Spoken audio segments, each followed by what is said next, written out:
Hipertensi adalah peningkatan tekanan darah dari arteri yang berlangsung secara terus-menerus dalam jangka waktu yang lama. Tekanan darah tinggi yang tidak terkontrol untuk periode tertentu akan menyebabkan tekanan darah tinggi permanen yang disebut dengan hipertensi. Untuk menentukan terjadi atau tidaknya hipertensi, maka diperlukan setidaknya 3 kali pengukuran tekanan darah dalam waktu yang berbeda-beda. Jika dalam 3 kali pengukuran selama interval 2-8 pekan, angka tekanan darah tetap tinggi, maka dicurigai sebagai hipertensi. Dikatakan hipertensi jika suatu kondisi di mana tekanan sistolik lebih tinggi dari 140 mmHg atau nilai tekanan diastolik lebih tinggi dari 90 mmHg. Ada faktor-faktor penyebab hipertensi.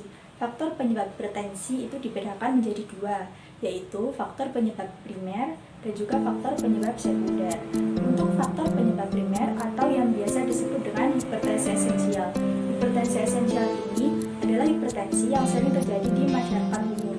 Untuk penyebab pastinya belum diketahui, tetapi ada faktor-faktor yang diduga menjadi penyebab dari hipertensi esensial ini. Faktor primer yang pertama yaitu ada kebiasaan merokok, kemudian ada obesitas, ada konsumsi garam yang berlebihan, ada konsumsi alkohol yang berlebihan, kemudian olahraga yang kurang, ada juga faktor pemicunya yaitu stres, dan juga faktor usia. Penyebab hipertensi sekunder. Berbeda dengan hipertensi primer yang menjadi kasus hipertensi terbanyak, pada hipertensi sekunder hanya ada sekitar 5-10% yang mengalaminya. Penyebab hipertensi sekunder yaitu: yang pertama, gangguan fungsi ginjal. Gangguan fungsi ginjal menjadi penyebab utama dari hipertensi sekunder. Hal ini dipicu karena ginjal mengeluarkan hormon renin akibat dari terganggunya aliran darah menuju ke ginjal. Jika ginjal terlalu banyak mengeluarkan hormon renin, maka tekanan darah pun akan naik. Yang kedua, sleep apnea, yaitu merupakan suatu kondisi yang menyebabkan menurunnya pasokan oksigen saat tidur akibat dari kerusakan dinding pembuluh darah. Kondisi ini menyebabkan terjadinya peningkatan tekanan darah dan tekanan pada sistem kardiovaskular. Yang ketiga, meningkatnya produksi hormon. Penyakit seperti sindrom Cushing dapat menyebabkan peningkatan hormon kortisol secara berlebih. Tubuh menghasilkan hormon kortisol dalam jumlah yang lebih banyak daripada yang dibutuhkan, maka akan memberi tekanan pada tubuh dan menyebabkan hipertensi. Yang keempat, konsumsi obat-obatan. Konsumsi obat-obatan seperti Dorsaben, Congestan, obat antidepresi, obat antiinflamasi non-steroid, dan obat-obatan lainnya dengan kandungan tertentu dapat meningkatkan tekanan darah dalam tubuh. Oleh karena itu, jika menggunakan obat-obatan, sebaiknya ikutilah selalu resep dokter dan segera hentikan pemakaiannya jika dirasa ada efek samping yang tidak biasa. Yang kelima yaitu kehamilan. Ada sekitar 10% ibu hamil yang mengalami hipertensi, dan sebenarnya kondisi ini memang pernah terjadi, terutama pada wanita yang baru pertama kali hamil. Dikatakan mengalami hipertensi jika ibu hamil memiliki tekanan darah di atas 140/90 mmHg. Namun, jika tidak ditangani dengan benar, kondisi ini dapat mengakibatkan preeklampsia atau tekanan darah tinggi yang menyebabkan rusaknya organ tubuh dan ditemukannya protein dalam urin. Mengenai komplikasi yang akan terjadi apabila seseorang mengalami hipertensi yang sudah tidak terkontrol. Yang pertama itu adalah aterosklerosis. Jadi aterosklerosis itu terjadi pada saat pembuluh darah rusak, lalu lemak masuk melalui makanan dan mengalami penumpukan di pembuluh darah atau membentuk plak. Dari plak ini itu akan menyebabkan pembuluh darah menjadi menyempit atau disebut juga dengan aterosklerosis. Yang kedua yaitu aneurisma. Aneurisma akan timbul apabila tekanan darah yang tinggi itu akan menyebabkan adanya benjolan di dinding pembuluh darah, dan benjolan itulah yang disebut dengan aneurisma. Aneurisma pada umumnya tidak memiliki tanda dan juga gejala, tetapi aneurisma ini apabila sudah menyebabkan adanya rasa berdenyut, itu harus segera diperiksakan, karena aneurisma yang semakin membesar lalu pecah itu akan menyebabkan adanya perdarahan internal yang bisa menyebabkan adanya kematian.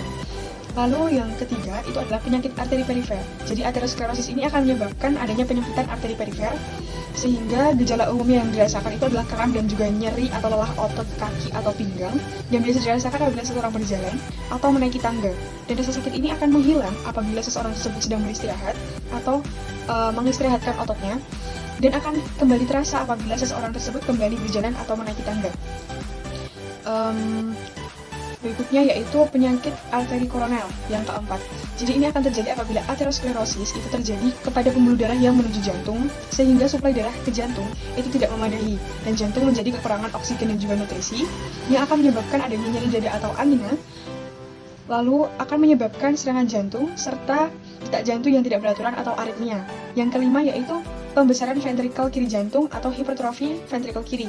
Hal ini akan terjadi karena adanya aterosklerosis itu akan menyebabkan kerja jantung menjadi lebih keras, sehingga jantung akan mengalami pembengkakan dan juga penebalan. Hal ini apabila tidak segera diatasi akan menyebabkan adanya serangan jantung, gagal jantung, hingga henti jantung. Yang berikutnya yang keenam yaitu serangan jantung. Akibat dari aterosklerosis yang menuju jantung, suplai darah tidak terpenuhi, sehingga otot jantung tidak mendapatkan oksigen dan nutrisi yang cukup, yang akan menyebabkan otot jantung mulai rusak atau perlahan mati, sehingga bisa menyebabkan serangan jantung dan harus segera ditangani. Pada saat serangan jantung ada beberapa gejala seperti dada seperti tertekan, lalu nyeri seperti diremas yang akan menyebar ke leher, rahang, ataupun punggung. Lalu akan terjadi mual, gangguan pencernaan, sakit perut, sesak nafas, keringat dingin, kelelahan, sakit kepala ringan, atau bahkan pusing mendadak. Lalu yang ketujuh yaitu gagal jantung, di mana jantung tidak bisa memberikan darah yang cukup pada tubuh, dan menurut American Heart Association atau AHA, itu menyebutkan bahwa ini bisa terjadi karena aterosklerosis akibat tekanan darah tinggi.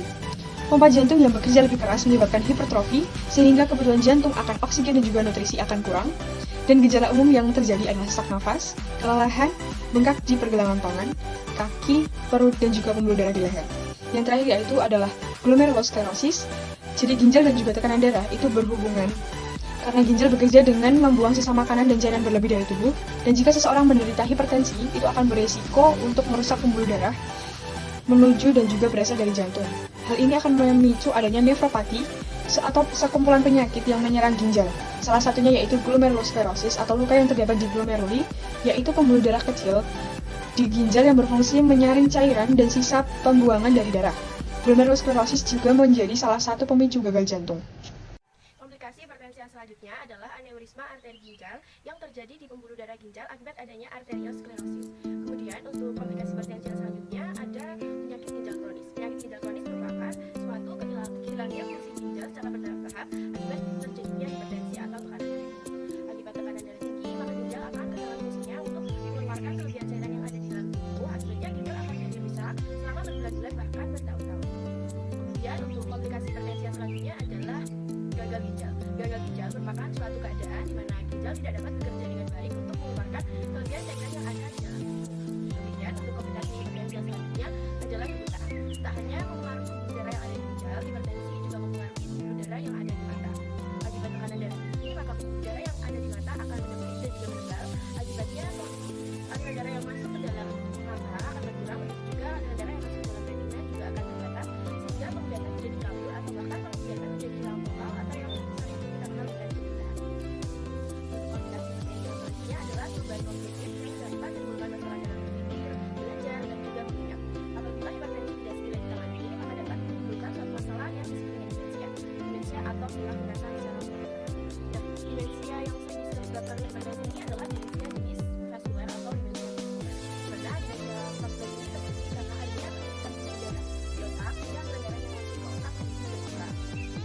Gejala-gejala umum demensia ini diantaranya adalah mudah lupa ingatan, kemudian sulit bicara, kebingungan, dan juga sulit menerima informasi. Kemudian komplikasi hipertensi yang selanjutnya adalah stroke. Stroke merupakan suatu keadaan di mana tekanan darah tinggi dapat menyebabkan pecahnya pembuluh darah di otak. Selain secara umum, hipertensi juga dapat menyebabkan pasien stroke atau stroke ringan, di mana stroke ini terjadi karena adanya penyumbatan pembuluh darah sehingga aliran darah yang masuk ke otak menjadi terganggu. Kemudian untuk komplikasi hipertensi yang selanjutnya adalah sindrom metabolik. Sindrom metabolik ini merupakan suatu keadaan kumpulan kelainan-kelainan metabolisme yang ada di dalam tubuh. Nah, hipertensi ini jadi salah satu faktor risiko terjadinya sindrom metabolik. Kemudian untuk komplikasi hipertensi yang terakhir adalah disfungsi seksual. Seiring dengan bertambahnya usia, penebalan pembuluh darah akan menyebabkan berkurangnya fungsi organ seksual. Pada pria, komplikasi hipertensi akan menyebabkan impoten atau ketidakmampuan untuk mencapai bahkan mempertahankan ereksi. Kemudian komplikasi hipertensi pada wanita dapat menyebabkan turunnya gairah seksual, dan juga memberikan mencapai orgasme saat berhubungan seksual. Nah, meskipun Anda menderita hipertensi, namun ada beberapa cara yang dapat dilakukan untuk menghindari terjadinya komplikasi-komplikasi hipertensi. Di antaranya yaitu dengan cara melakukan cek rutin tekanan darah dan juga melakukan gaya hidup sehat. Nah, gaya hidup sehat apa sih yang bisa dilakukan untuk menghindari komplikasi-komplikasi hipertensi? Di antaranya yaitu melakukan diet rendah hipertensi. Nah, dalam diet rendah hipertensi ini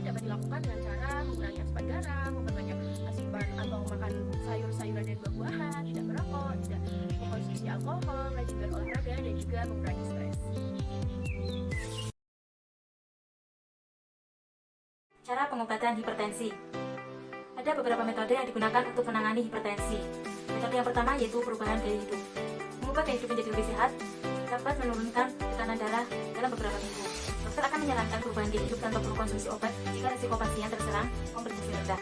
Gaya hidup yang perlu dijalani seperti mengonsumsi lebih banyak buah dan sayur-sayuran, mengurangi konsumsi garam, memperbanyak aktivitas dan rutin berolahraga, menurunkan berat badan yang berlebih dan menjaga berat badan yang ideal, menghentikan kebiasaan merokok, menghindari atau mengurangi konsumsi minuman yang beralkohol, mengurangi konsumsi minuman yang berkafein, dan melakukan terapi relaksasi untuk mengelola stres.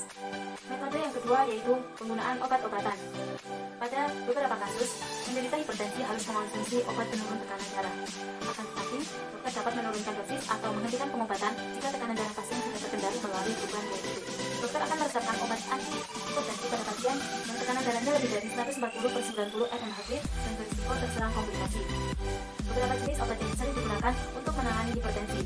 1. Diuretik seperti glucocorticoid. Yang kedua, antagonis kalsium seperti amlodipin dan nifedipine.